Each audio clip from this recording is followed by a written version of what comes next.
తెలుగు ఈ సబ్జెక్టులు ఉన్నాయి కదా, ఆ సబ్జెక్టులో మొట్టమొదటిగా మీరు కాన్సన్ట్రేషన్ పెట్టవలసింది ఎన్ఎస్ పిఎస్ అనేటువంటి సబ్జెక్టుల మీద, మ్యాథమెటిక్స్ అనేటువంటి సబ్జెక్టుల మీద. ఆ సబ్జెక్టులో ఫిజికల్ సైన్స్, న్యాచురల్ సైన్స్ రెండు ఉన్నాయి కదా మీకు. అయితే ఆర్టీలో ఉన్నటువంటి కాన్సెప్ట్స్ అంటే అసలు ఒక మ్యాథమెటిక్స్లో అథమెటిక్స్ అనేటువంటి ఒక టాపిక్ ఉంది, ఎకనామెట్రీ అనేటువంటి ఒక టాపిక్ ఉంది. దీనిలో మీకు ఒక అవగాహన ఉంటుంది. వాటి కాన్సెప్ట్స్ని ఫస్ట్ బట్టి పట్టేటువంటి విధంగా కాకుండా ఇది ఏం చేస్తుంది, వేరియబుల్ అంటే ఏంటి, ఆ వేరియబుల్లో వాడతాము, వాటి గురించి ఆ అనుభవాన్ని మీ టీచర్స్ ద్వారా మీరు పొందాలని చెప్పేసి నేను మనస్ఫూర్తిగా మిమ్మల్ని కోరుకుంటున్నాను.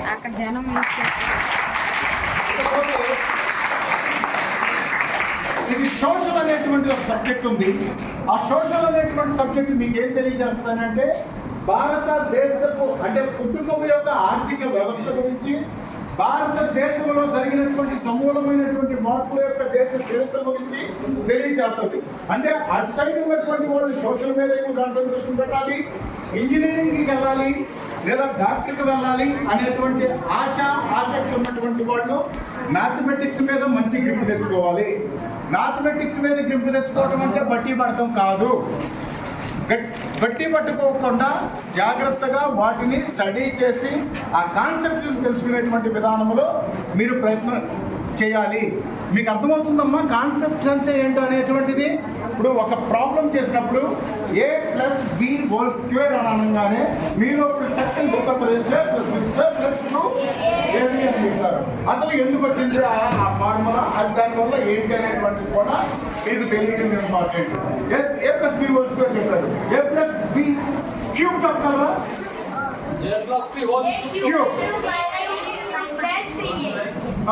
అది బట్టి పెట్టావా లేదు అని అంటే అసలు అది ఎట్లా వచ్చింది అనేటువంటి చెప్తావా? అది ఇంపార్టెంట్. అర్థమైందా? ట్రిగ్నోమెట్రీ అనేటువంటి ఒక సబ్జెక్ట్ ఉంది. దాంట్లో సైన్ 10th క్లాస్ వాళ్ళకి మాత్రమే తెలిసి ఉండొచ్చు. పోతే 10th క్లాస్ వాళ్ళు అనుకున్నారు ఒకసారి చెప్పడమ్మా. Sine theta, cos theta, tan theta అని 3 పైలు ఉన్నాయి. ఇప్పుడు పేరుల్ని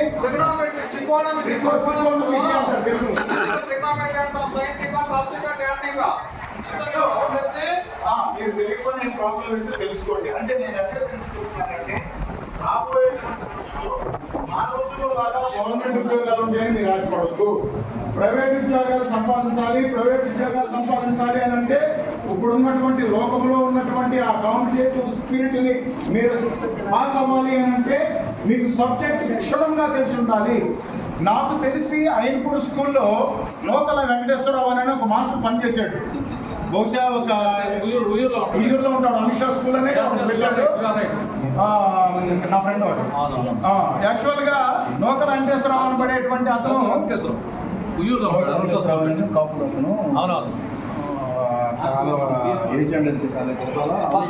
పెట్టాడు.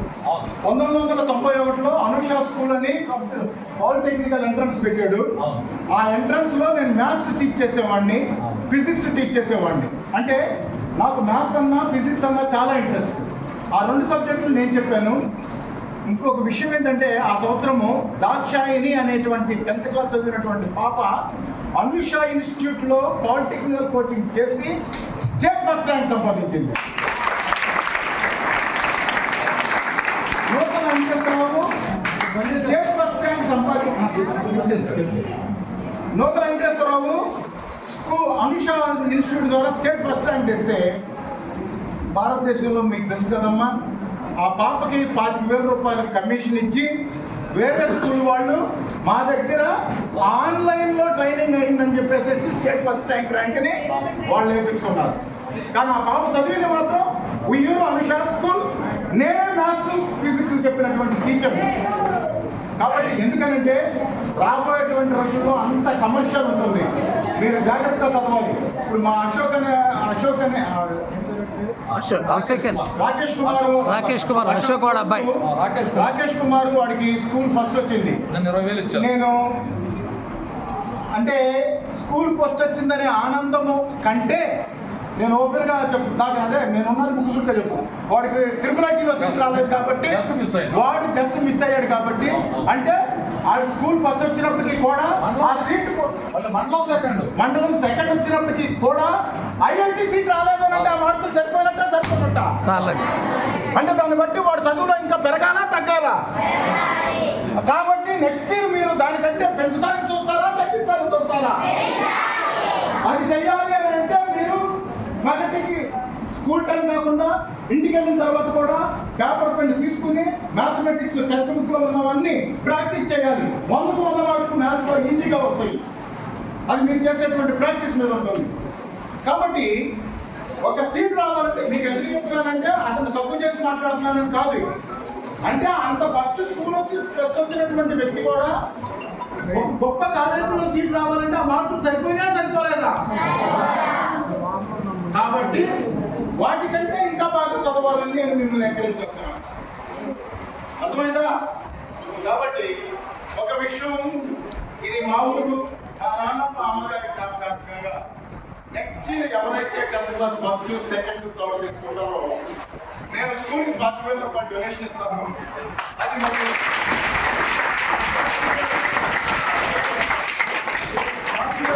హెడ్ మాస్టర్ గారు పిల్లలకి అది ఏ రేంజ్లో ఇస్తారనేది హెడ్ మాస్టర్ గారు డిసైడ్ చేసుకుంటారు. అది కంటిన్యూ చేస్తాను. రేపు ఒక సంవత్సరానికే కాదు, నేను బ్రతుకున్నంత కాలము ప్రతి సంవత్సరము 10th నా ఊరు కాబట్టి 10th క్లాస్లో first mark, second mark, third mark ఇచ్చినటువంటి వాళ్ళకి 5,000 నేను స్కూల్కి ఇస్తాను.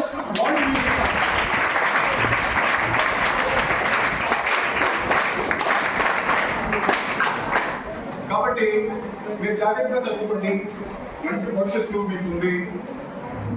డాక్టర్ అన్నారు, ఐఏఎస్ పాస్ అన్నారు, ఇంజనీరింగ్ అన్నారు, లాయర్లు అవ్వాలి, అక్కడ మంచి ఎకనామిక్స్ అవ్వాలి, ఆర్థిక వేత్తలు అవ్వాలి. ఇంకొక విషయం, సైంటిస్ట్ అనేటువంటి వాళ్ళు కూడా చాలా ఇంపార్టెంట్ చేశారు. ఈరోజు మనం సెల్ ఫోన్ వాడుతున్నాం. మనం సెల్ ఫోన్ వాడుతున్నప్పుడు దీనికి సిగ్నల్స్ రావాలి కదా. సిగ్నల్స్ రావాలి అని అంటే సైంటిస్ట్ డిజైన్ చేసేటువంటి ఆ సైంటిఫికల్ ఆ ప్రయోగాల ద్వారానే మనం సిగ్నల్ ఈజీగా పొందగలుగుతున్నాం. మీలో ఎంతమందికి తెలుసు ఈస్రో అనబడేటువంటిది ఉందని? ఈస్రో అనబడేటువంటి పేరు ఎవరైనా విన్నారా? అబ్దుల్ కలాం గారి పేరు విన్నారా? ఎవరైనా సైంటిస్ట్ తో పాటు భారతదేశానికి రాష్ట్రపతిగా చేసినటువంటి వ్యక్తి. అంటే ఆయన దేశానికి ఎంతో సేవ చేశారు, సైంటిస్ట్ గా ఎంతో సేవ చేశారు. అలాంటి సైంటిస్టుల్లో కూడా మీలో నుండి వెళ్ళాలి. మన గ్రామాల నుండి సైంటిస్టులుగా, డాక్టర్లుగా, ఇంజనీర్లుగా, ఆర్థికవేత్తలుగా మీరు అందరూ డాక్టర్లే అనొద్దు, అందరూ ఇంజనీర్లు అనొద్దు, అందరూ లాయర్లే అనొద్దు. అందరూ మీకు ఏ సబ్జెక్ట్ మీద ఇంట్రెస్ట్ ఉందో దాని మీద చదివి ఉన్నతమైన ఈ అవకాశం ఇచ్చినటువంటి స్కూల్ హెడ్ మాస్టర్ గారికి, స్టాఫ్ అందరికీ నా హృదయపూర్వకమైనటువంటి వందనాలు తెలియజేస్తున్నాను. నేను ఏదో ఒక వారానికి అమెరికా నుంచి వచ్చాను, మళ్ళీ రేపు ఆదివారం రాత్రికి నేను అమెరికాకి వెళ్ళిపోతున్నాను. సో నెక్స్ట్ టైం వాళ్ళు వచ్చినప్పుడు నేను వచ్చినా రాకపోయినా 5,000 అయితే మీ స్కూల్కి ప్రతి సంవత్సరం